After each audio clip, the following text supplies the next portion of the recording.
Hola, Angie aquí. Esta vez me toca hablar acerca del Hangar 18, aquel lugar que muchos conocemos popularmente como la otra Área 51, pero pues ustedes se darán cuenta en el episodio, pues ustedes sabrán. La verdad, fue uno de mis episodios favoritos para grabar. Siempre digo esto, pero esta vez sí, me encantó, me gustó, amé, adoré y creo que a ustedes también les va a gustar.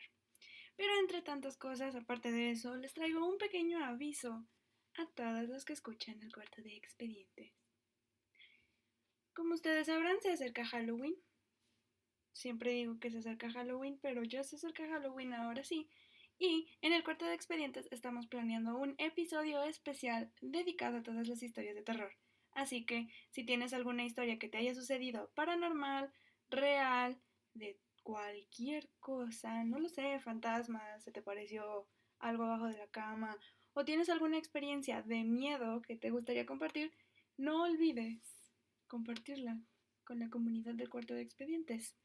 Puedes enviarnos tu gran historia a el cuarto de expedientes. No es el cuarto de expedientes, es cuarto de expedientes @gmail.com y con gusto tu servidora Angie leerá tu gran historia.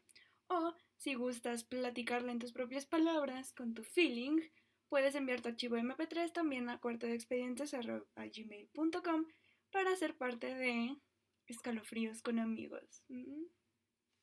Es un gran nombre que elegí y está muy divertido, así que por favor aprovecha la gran oportunidad. Así que les recuerdo, chicos, si tienen a ustedes alguna gran historia que gusten platicar o que gusten que yo platique, mándenla al correo y con gusto en el especial de Halloween estarán ahí para que los escuchen. Sin más que comentar ni más avisos parroquiales, los dejo con la gran historia de El Hangar 18.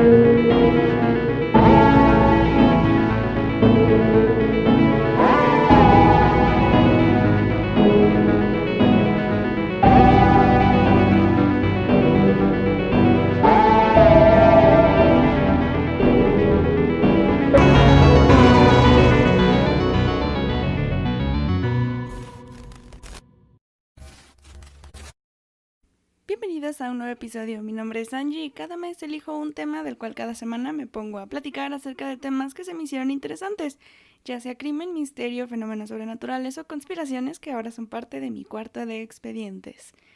Sorprendente que la intro salió a la primera. Nice. ¿Qué tal? ¿Cómo están? Buenos días, buenas tardes, buenas noches. Estamos de regreso en nuestro segundo episodio de la segunda temporada. Tenía muchas ganas de hacerlo. Del cuarto de expedientes, un podcast en donde una niña se pone a hablar enfrente de una cámara y un micrófono durante una hora o más, o menos. Esa niña soy yo, Angie. Espero que estén muy bien y como vieron en el episodio pasado y en este, cada semana las intros cambian dependiendo de la temática, entonces espero que también les agrade, tanto como me ha agradado a mí hacer estos pequeños cambios. Y como bien lo leyeron y como pueden ver si es que están viendo el video amistoso, esta vez toca hablar de algo particular. Tenía personas que me pedían que hablara acerca del Área 51 o que hablara de cosas relacionadas a lo que sucedió el año pasado, de cuando la gente fue al Área 51 para que revelaran los secretos de los ovnis. Pero dije, creo que hay algo más que nos puede hablar acerca de lo que sucede en realidad con los ovnis. Y sí, investigando encontré a lo que se le conoce como la verdadera Área 51, en donde en realidad se guardan los restos de los ovnis, y es el misterioso Hangar 18. Es un episodio, espero que sea lo suficiente, vasto, lo adecuado para poderles contar y platicar todo, pero si no, dura tanto, me voy a alegrar. Si duró mucho, será porque divagué bastante. Pero en fin, tomemos las notas y abramos el expediente. No sin antes decirles, porque se me olvidó de nuevo el episodio pasado, recordarles que si esta es la primera vez que escuchan o ven cualquiera de las dos este podcast, no olviden suscribirse si es desde YouTube. No olviden suscribirse y apretarle a la campanita para que les lleguen todas las notificaciones cuando suba videos. Y si me escuchan desde alguna plataforma digital, sea la que sea, no olviden también seguirme. Y si lo hacen desde iTunes, no olviden también darle sus 5 estrellitas, si ustedes lo creen así. De preferencia sí, por favor. Me ayuda mucho, entonces apoyan a la causa. Pero ya, sin más que contarles ni que decirles, comencemos a hablar acerca de la verdadera Área 51, el misterioso Hangar 18.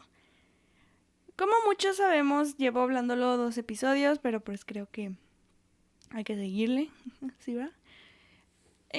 No queda de más comentarles que desde el avistamiento de ovnis de Kenneth Arnold en 1947, muchos recordarán que a partir de ahí fue un parteaguas para que se dieran como más avistamientos, se vieran más cosas. Se empezaron a hacer, se desató como una ola de avistamientos de objetos voladores no identificados que muchísima gente empezó a decir, wow, yo veo esto, yo lo vi, bla, bla, bla. Sí, todo fue a partir de Kenneth Arnold. Y esto aumentó como el interés de la Fuerza Aérea de los Estados Unidos porque querían saber qué era lo que en realidad estaba sucediendo, porque tanta gente y era del mismo país o de las mismas regiones que estaban llegando a ver objetos voladores no identificados. Y fue así como la Fuerza Aérea de Estados Unidos, o sea, todo el gobierno, comenzó a hacer una valoración acerca de qué podían hacer o qué podría ser lo que podría suceder. Y entonces dieron por iniciado lo que llamarían la Operación Señal, o como lo conocían, Operation Sign, en 1948, un año después del avistamiento de ovnis de Kenneth Arnold el 24 de junio de 1947. Esta operación llevó entonces a la creación de lo que conocerían como el Proyecto Libro Azul o el Proyecto Blue Book en 1951, el cual ha sido hasta ahora el proyecto registrado más duradero de todo Estados Unidos, con alrededor de 12,000 avistamientos de ovnis o relacionados desde 1952 hasta su desmantelamiento en 1969. Aunque haya durado poco más de 10 años,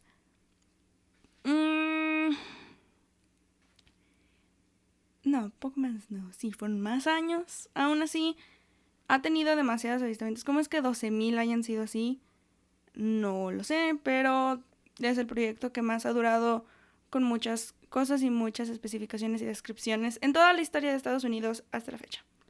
El proyecto Libro Azul como tal tenía su sede, su cuartel general, su oficina central, en lo que se le conocía como el campo Wright o Wright Field, que es ahora conocido como la base de la Fuerza Aérea de Estados Unidos Wright-Patterson en Dayton, en Ohio. Bueno, no exactamente dentro, sino en las afueras de esta ciudad de Ohio. Y ¿cómo decirlo? Esta base de la Fuerza Aérea, antes llamada Wright, ahora conocida como Wright-Patterson, cuando se inició el proyecto Libro Azul, comenzó a ser una parte de especulación. Era motivo de especulaciones por parte de la gente, al igual que lo ha sido el Área 51. Pero la base militar de la Fuerza Aérea Wright-Patterson ha sido en los últimos años una sede de especulaciones y de conspiraciones por parte de ufólogos y conspiranoicos también, porque se cree que ellos tienen específicamente algo conocido como el Cuarto Azul o el Blue Room, también conocido como el Hangar 18. El Hangar 18 es en donde muchísima gente cree que se guarda evidencia física de todos los acontecimientos ovnis que han sucedido aquí en la Tierra. Específicamente Estados Unidos, no creo que en nuestros países, porque no es el mismo gobierno, pero muchos creen que el gobierno de Estados Unidos guarda las evidencias físicas de todos los incidentes ovnis que han sucedido en sus países en este mismo Hangar 18. ¿Cómo comienza la historia del Hangar 18? ¿Cómo es que inician estas situaciones? ¿Cómo es que la gente comienza a especular acerca de esto? Bueno, no sé si estén familiarizados, pero la leyenda del Hangar 18 tuvo su parteaguas en el caso de Roswell en Nuevo México en 1947. En julio de 1947 se encontraron restos de una nave espacial o de una nave de un objeto que no se reconocía, un objeto volador no identificado, en un campo que medía alrededor de 1 kilómetro de largo por 200 de ancho. Y al ver todo este tipo de situaciones que se reportaron, llegaron soldados estadounidenses que trataron o quisieron asegurar el perímetro de este campo, y al principio sí se había confirmado que era un platillo volador o era una nave que no se reconocía, no se sabía qué era.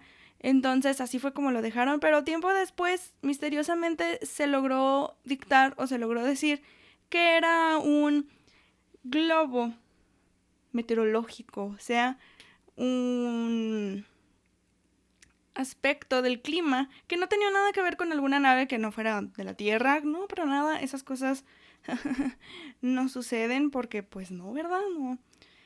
Esas mañas no se encuentran. Pero después de que se diera esto de un globo meteorológico, de como quieran que lo quieran llamar, no creo que haya sido un globo meteorológico, los verdaderos restos, muchos reconocen las fotos o las famosas fotos del acontecimiento de Roswell. En realidad lo que nosotros vemos no son los verdaderos restos de este incidente o de esta nave, porque se querían asegurar de que no se supiera más o que la gente no llegara a sospechar algo más allá de lo que se pudiera creer. Y fue así cuando estos restos oficiales, no los que aparecen en las fotos, fueron llevados a más de 2.000 kilómetros de distancia de donde se encontraban en Roswell, Nuevo México, a la base aérea Wright-Patterson, al hangar 18. Stanton Friedman, un ufólogo que aparece en el documental oficial del hangar 18 de History Channel, confirma que en realidad hay mucha gente que atestigua o que confirma, hace valer la opinión, por así decirlo, de que en realidad sí era un platillo volador lo que se había estrellado en Roswell y que el gobierno de Estados Unidos se había encargado poco a poco de hacer ver que la gente estaba loca y que lo que habían visto no era una nave espacial, sino un globo meteorológico. Hay muchísimos testimonios que aseguran que no fue así y que se han guardado durante años. Desde el acontecimiento de Roswell en 1947, muchísima gente se ha mantenido callada, se ha mantenido distante acerca de esto porque el propio gobierno, los propios militares, se han asegurado de que ninguna información se ha filtrado porque no quieren que haya algún problema de seguridad nacional. Es así como siempre quieren justificar cualquier situación en los Estados Unidos y es así como quisieron hacerlo tiempo después. Estos testimonios fueron varios y además hay un informe del FBI del 8 de julio de 1947 en donde se hace la vinculación de la base Wright, en ese entonces llamada base Wright, con una descripción y un análisis profesional que aseguraba que en realidad no era un globo meteorológico lo que se había visto en Roswell, sino en efecto una nave que no se reconocía que fuera parte de alguna de las naves que eran de los Estados Unidos. Fue ahí cuando decidieron mejor llamar a la Universidad de Guerra Aérea, la cual se estuvo trasladando hacia el hangar para poder revisar y hacer un análisis más detallado acerca de lo que en realidad se había visto desde Roswell. Fue ahí cuando alguien llamado del apodo Black Mac, un piloto aviador, aseguró en uno de sus testimonios que lo que habían visto era un ser.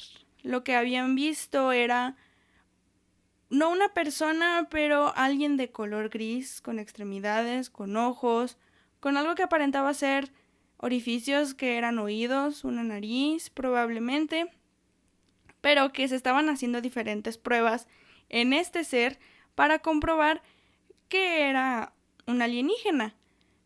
Lo mismo que la gente que ha sufrido o que ha testificado decir que han sido abducidos por objetos voladores no identificados, que aseguran que los seres que se encuentran en estas naves hacen algún tipo de examen o análisis en ellos, lo mismo estaban haciendo las personas que se encontraban en la base Wright. Black Mac lo que aseguró también fue que el ser que estaban analizando, del cual se estaba haciendo un tipo autopsia, estaba muerto, por eso mismo autopsia, porque estaba muerto, no se aseguraba que estuviera vivo, que se estuviera haciendo algún tipo de comunicación con este ser. Y a partir de ahí, entonces, las personas o la gente de la base aérea o de la base Wright decidió mejor jurar a todos los miembros de la Universidad Aérea, bueno, de Guerra Aérea, porque se me olvida el nombre, que jamás dirían nada, y fue así como el secreto de Roswell se trató de mantener guardado durante años.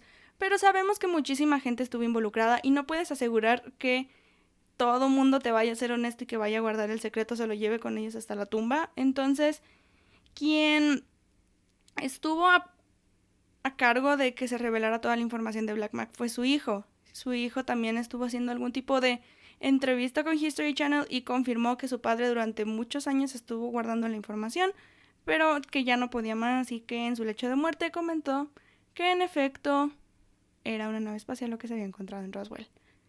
Esto también se confirmó porque todos los restos de Roswell se tuvieron que llevar a Wright-Patterson porque se quería realizar un tipo de estudio o análisis más detallado por parte del gobierno de Estados Unidos. Entonces todo esto se tenía que llevar como más allá de lo que estuviera o de lo que hubiese sido, por así decirlo. Y fue así cuando se llevó a la División de Tecnología Extranjera, porque obviamente no es algo de Estados Unidos este tipo de tecnología que se encontraba, no era una nave que estuviera registrada ante las fuerzas aéreas o las fuerzas navales siquiera de Estados Unidos, entonces se tenía que hacer un tipo de estudio un poco más profundo de lo que ya se había hecho. Fue ahí cuando se determinó que esta división de tecnología extranjera se dedicaba a hacer cierto tipo de trabajos de ciencia clave para lo que se conoce como la base aérea de Wright-Patterson, porque querían saber qué más se podía hacer. Entonces, esta división de tecnología extranjera se dedicaba sobre todo a los estudios de la tecnología soviética. ¿Por qué? Porque estamos hablando post Segunda Guerra Mundial. Estamos hablando 3 años después de la Segunda Guerra Mundial. Entonces,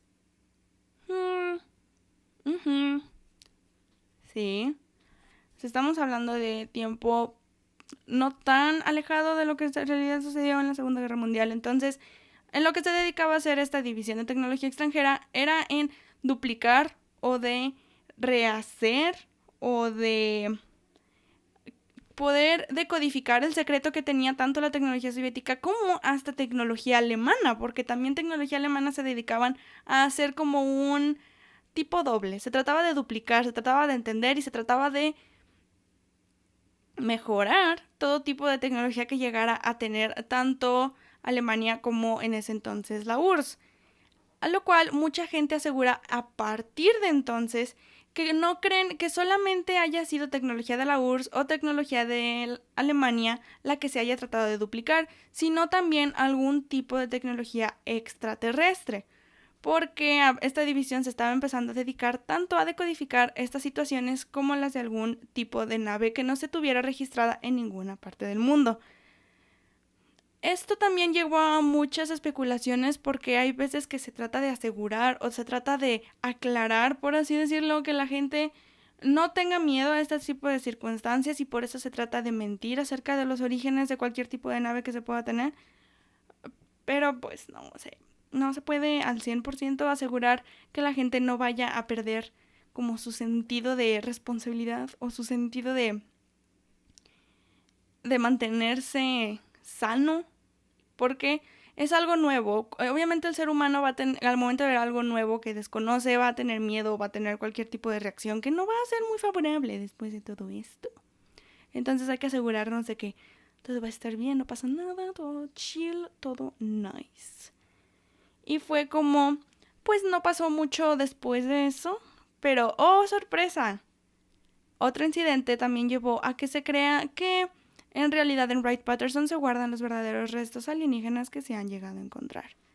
En Aztec, Nuevo México, o también conocido como el otro Roswell porque fue un incidente peculiar, había trabajadores petroleros caminando por el área el 25 de marzo de 1948 cuando de repente se encontraron con un disco de alrededor de 30 metros de diámetro y después todas las especulaciones que se estuvieron haciendo, se llegó a la conclusión de que no, probablemente no fue un incidente, no se estrellaron, no chocaron con la Tierra, sino simplemente fue un aterrizaje. No pasó nada, no hay nada de malo, no hay situaciones de las cuales preocuparse, entonces decidieron que fue así.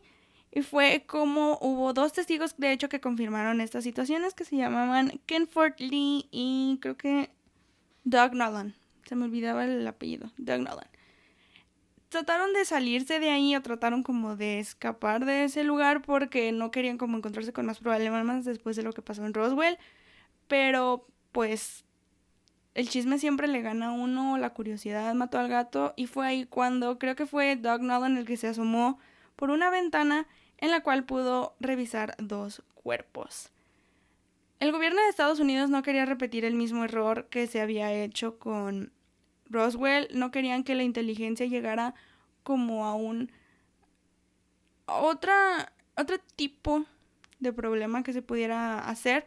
Entonces fue que actuaron lo más rápido posible porque no querían que hubiera como más problemas a partir de ahí. Y fue cuando camiones de Camp Hale en Colorado decidieron ir a recoger esta nave o ir a revisar y asegurar el perímetro, como le quieran llamar. Todos sabemos qué era lo que iban a hacer ahí, pero en realidad le pidieron a los trabajadores petroleros que guardaran este secreto porque era algo de seguridad nacional que no tenía que salir a la luz porque se trataba de hacer como este tipo de aclaraciones o de cuestiones no tan malas que se pudieran hacer a partir de ahí. Y fue claro que en el lugar no se llevaron 2 cuerpos, se llevaron alrededor de 14 a 16 cuerpos que obviamente los soldados estaban diciendo que se iban a ir a algún lugar seguro porque pues no iban a revelar, ¿verdad? Pero hubo informes que se estuvieron como compartiendo que confirmaron que de hecho el lugar seguro que tanto decían los soldados a los cuales se iban a llevar era la base aérea en Wright-Patterson. Y no nada más fueron los incidentes de Aztec o de Roswell o lo que pasó con Kenneth Arnold lo que lleva a una conspiración acerca del Hangar 18. O sea, no crean que nada más fueron estos 3 o fueron los que les conté con los hombres de negro. Para nada. Hay más. Está el de Paradise Valley en Arizona. Está otro también en Arizona, creo que era en Tucson. Hay otro que pasó en Texas, otro que pasó en Pensilvania. Y todos estos, o sea, si ustedes se meten como a ya no me pongo una investigación tan profunda, sino simplemente en Wikipedia, todos los que ustedes vean como incidentes o algunos avistamientos o algún tipo de que se hayan como estrellado, pues todo termina como en una sola capsulita, o sea, si lo sumas como Roswell, Aztec, Paradise Valley, Texas, Pensilvania, todo termina en un solo común denominador, la base Wright-Patterson. Pero no crean que fue como mucho el interés durante, ¿qué fueron? ¿30 años? O sea, se le dejó de dar como ese hype a la base Wright-Patterson, o sea, pasó lo de Aztec y dijeron, bueno, está bien, ya no se sabe qué más sucedió. No, déjenme acomodar para decirles. Sí, fueron 30 años de mucha incertidumbre, la gente quería saber qué era lo que había sucedido, pero tampoco le metían tanto interés, sino hasta 1978 cuando Leonard H. Leonard H. Stringfield, el primer ufólogo que se le conoce como también el primer ufólogo mainstream o el que comenzó como todo con todo este tipo de hype, recobró interés cuando Robert Spencer Carr, un autor de ciencia ficción y también dedicado a la investigación de los objetos voladores no identificados, colocó la imagen de un ovni en la portada de un periódico porque se hacía especulación de que lo que en realidad había sucedido en Aztec, Nuevo México, había sido una completa farsa. Así es, la gente estaba comenzando a decir que no, tal vez lo de Aztec no fue como lo de Roswell y fue algo diferente. Entonces fue ahí cuando decidieron dar este tipo de cosas. Pero Leonard no estaba de acuerdo con esto. Él estaba como súper enfocado en revelar la verdadera situación. Y fue en su libro Situation Red, de UFO Siege, o también conocido como Situación Roja, el asedio de los ovnis, él dice, y citando, los hombrecitos proporcionan al menos pruebas provocativas y quizás muestras para demostrar que son parte de un universo de tuercas y tornillos. Si vamos a creer casos reportados de ovnis estrellados y ocupantes muertos, algunas de estas historias ahora son leyendas. Uno persiste después del accidente de una nave espacial de 31 pies de diámetro cerca de Aztec, Nuevo México, en 1948. Se encontraron en el interior 12 cuerpos parecidos a humanos de 3 a 4 pies de altura. Fueron trasladados subreptícicamente al campo Wright-Patterson, donde habían sido almacenados en refrigeración en un edificio secreto. Esto provocó mucho interés también para bastante gente porque no sabían de dónde tomaba Leonard Stringfield todo ese tipo de información. Fue como súper extraño para demasiadas personas, pero también querían saber qué más sabía él. Y fue ahí cuando en el simposio del MUFON, está muy gracioso ese nombre, la neta, MUFON, o también el Mutual UFO Network de 1978 en, oh sorpresa, Dayton, Ohio, ¿dónde más? Este hombre hizo como cierto tipo de análisis y también realizó una conferencia en la cual llamó Recuperaciones del tercer tipo, un estudio de caso de supuestos ovnis y ocupantes en custodia militar. Hablaba de que los accidentes desacreditados por Frank Scully, una persona que se dedicó también a como desencadenar todos los eventos de Aztec en Nuevo México y quien terminó determinando que lo que había sucedido había sido una farsa. Dice que no era así. Leonard Stringfield dice que todo este tipo de desacreditaciones no están sustentadas en nada, no hay algún tipo de manera de poder determinar ese tipo de cosas, y él afirma tener evidencia, pero por parte de fuentes anónimas, algo que obviamente a mucha gente le llamó la atención, porque ¿cómo puedes decir que tienes fuentes pero terminan siendo anónimas? Pero también nos ponemos a pensar y decimos, probablemente les pagaron para que no dijeran nada, compraron su silencio, algo que no considero fuera de lo normal o algo descabellado, porque normalmente así funcionan las cosas y así tuvo que suceder desde Roswell en 1947. Qué cosas, ¿no? Pero dejando de lado el anonimato de las fuentes o supuestas fuentes que tuviera Leonard Stringfield, se llega a determinar una historia que él puede o en ese momento pudo comprobar o hacer factible o creíble en ese entonces, y es acerca de un piloto de la Armada llamado PJ, o así fue como él quiso reconocerse en su anonimato, y él comenta que estaba con unos amigos soldados y estaban caminando por la base aérea Wright-Patterson cuando de repente lograron entrar a un hangar de acceso restringido. Nadie sabe qué más puede ser aparte de eso, pero fue sorprendente para mucha gente. Y al entrar a este hangar de acceso restringido, encontraron un objeto de disco. ¿Un platillo volador probablemente? Sí.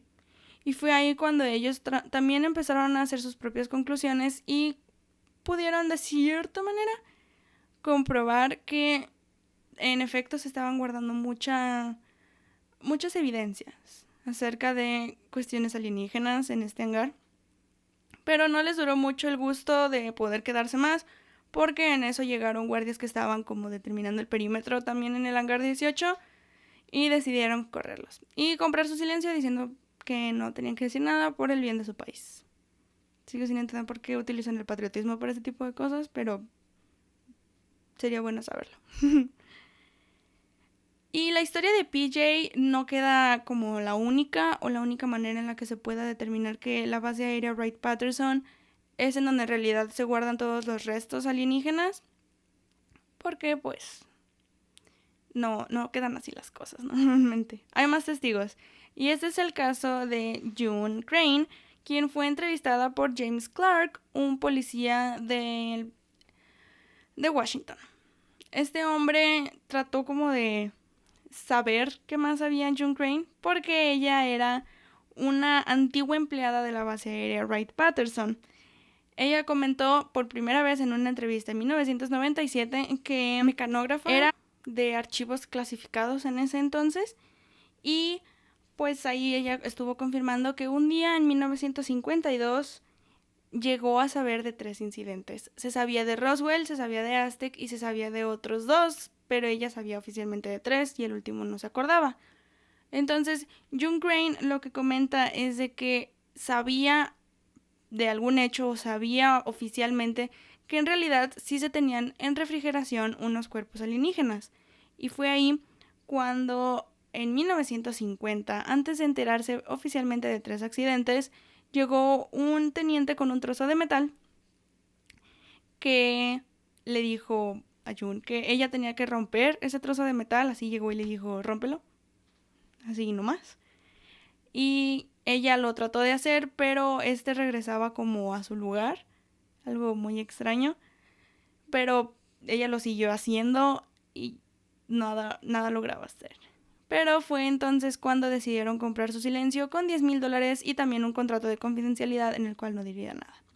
En 1997, June Crane tenía 72 años y entonces, pues ella llegó a confirmar o decir, no me pueden hacer nada, ya estoy vieja, ¿qué me van a hacer? ¿Matarme? ¿Meterme a la cárcel? Da igual, no va a decir nada. Curiosamente, en 1998 falleció. Entonces, está medio raro ese aspecto. Pero como los testimonios de John Crane y de PJ existen bastantes, y Leonard Stringfield se había encargado de que siguiera tanto el legado de esto para comprobar y desmentir a la gente que pues no estaban en lo incorrecto y que sí existía algún tipo de base que guardaba todos los restos alienígenas. Pero aparte de todo esto y de todas las creaciones que se hicieron, y aparte del proyecto Libro Azul, llegó la creación de otro proyecto, algo aún más específico de lo que conocíamos como el proyecto Libro Azul, el proyecto Moon Dust o proyecto Polvo Lunar. ¿Qué hacía este tipo de proyecto? Aparte obviamente de cierto tipo de cosas, ahí les va. Lo que hacía en realidad era investigar incidentes aéreos con naves no estadounidenses, o sea, que fueran de algún como tipo origen desconocido. Este tipo de naves no necesariamente tenían que ser extraterrestres, no hablaban de eso específicamente, pero sí de como algún tipo de nave que no se reconociera, podría ser soviética, alemana. Seguimos hablando de una tensión, estamos hablando casi de Guerra Fría, entonces era algo de lo que se querían prevenir, de algún tipo de tecnología que no reconociera Estados Unidos. Y todo el tipo de incidentes que estuvieran haciéndose, pues los residuos se llevaban a Wright-Patterson, porque se conoce desde hace mucho tiempo y hasta la fecha se sabe que la base aérea Wright-Patterson en realidad es la base con mayor tecnología en todo Estados Unidos. No es el Área 51, o tal vez sí lo es, pero oficialmente se sabe que Wright-Patterson es la base con más tecnología que existe.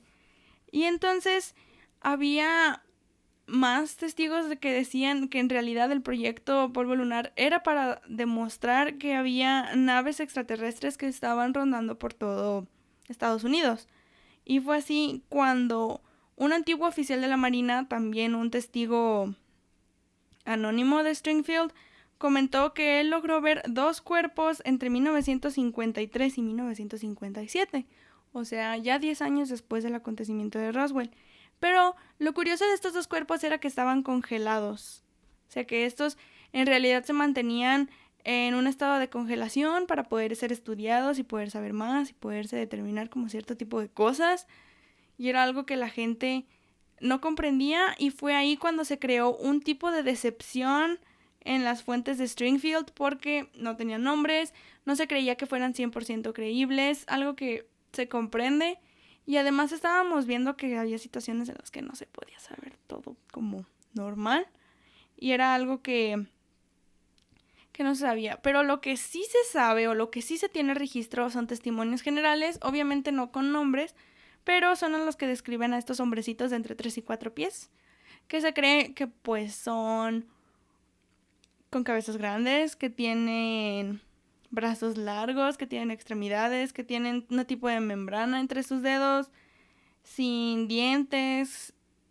sin nariz, que probablemente los orificios tienen las orejas, pero esas son como lo más general que se tiene de este tipo de situaciones o este tipo de acontecimientos.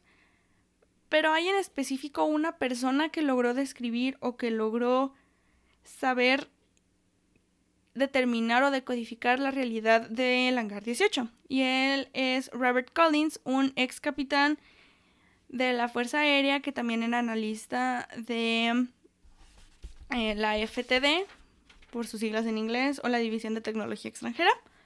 Y es ahí cuando él comentó que lo que más hacía Wright-Patterson en ese entonces, en los 50, era trabajar en tecnología soviética. Muchos creían que lo que en realidad había era tecnología de la URSS y se quería decodificar, se quería hacer como un doble, se querían hacer mejores muestras que se pudieran determinar, por así decirlo, de Estados Unidos. Y lo que estaban diciendo era que en realidad Wright-Patterson en ese entonces estaba exento de hacer cualquier tipo de revelación. Y es curioso porque en los transcritos ya desclasificados del proyecto Polvo Lunar se determina que en realidad en ningún momento se estaba haciendo algún estudio de la tecnología soviética, sino que se estaban haciendo específicamente, de acuerdo al director de ese entonces de la CIA, un estudio de alienígenas.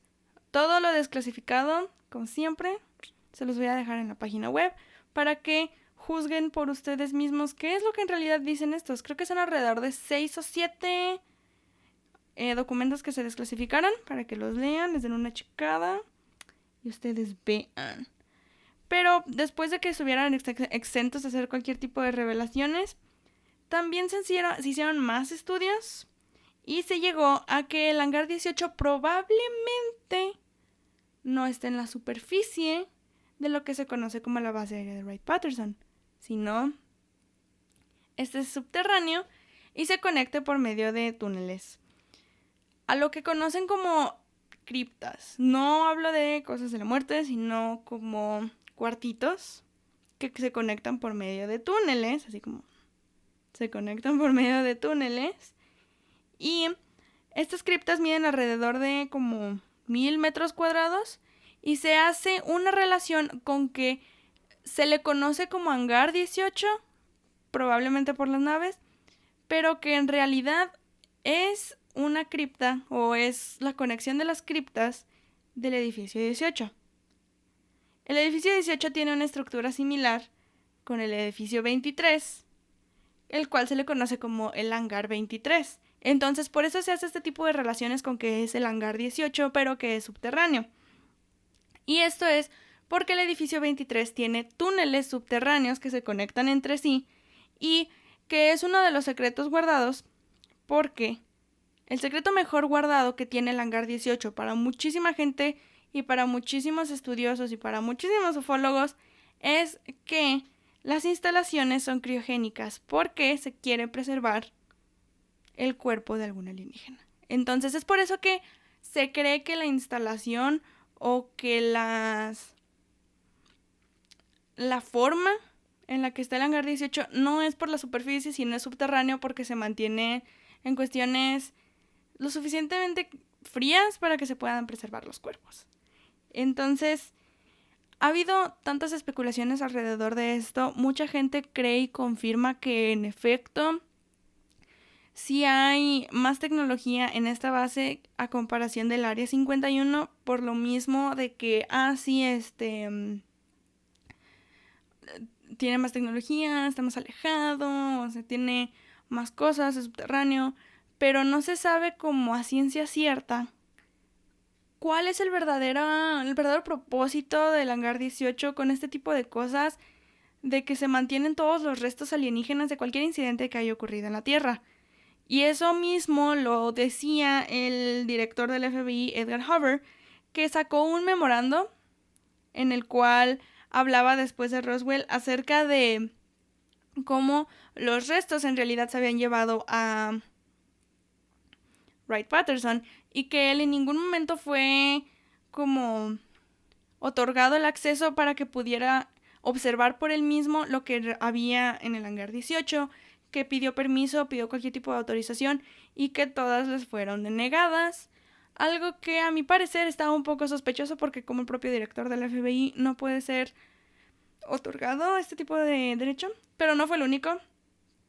También fue Barry Goldwater, o también conocido como el candidato republicano a la presidencia en 1964, que en ese entonces era senador de Arizona, y él siempre tuvo un interés hacia los alienígenas, hacia los ovnis, o sea, él decía que tenían súper interés por eso, y durante mucho tiempo confirmó sus ganas hacia esto, y muchos creen, o sea, no creen, pero es una conspiración muy loca que perdió su candidatura o perdió la presidencia con Lyndon Johnson por esto, pero es súper poco probable, o sea, no consideran que haya sido por eso.